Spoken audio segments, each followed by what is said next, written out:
हे असे छोटे छोटे जे आहेत पाय पुसण्या म्हणजे असे छोटे करून पण तुम्ही इकडे ठेवू शकता टेबलावरती. काचेचा जो टेबल असतो ना तर त्याच्यावरती आपण गरम वस्तू नाही ठेवू शकत म्हणजे खराब होते ती काच. म्हणून असे छोटे छोटे बनवून किंवा मी बांगडीचे पण बनवलेले असे ते नंतर मी तुम्हाला बनवून दाखवते. त्याच्यावरती म्हणजे जेवणाची जे गरम भांडे आहेत म्हणजे पातेलं कढई वगैरे तर ते याच्यावरती ठेवू शकता तुम्ही किंवा शो म्हणून पण असं ठेवू शकता बघ.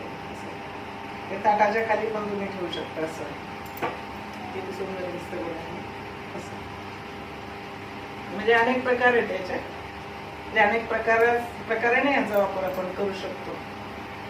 तर आवडल्यास लाईक शेअर कमेंट करा आणि काय कमी जास्त आहे ते पण सांगा की काय तुम्हाला म्हणजे अपेक्षा आहे. प्रत्येक वेळेला मी नवीन म्हणजे जी जुनी टाकलेली जी साडी आहे तिथं मी बनवून तुम्हाला प्रत्येक वेळेला सुरुवातीपासूनच दाखवणार आहे. धन्यवाद.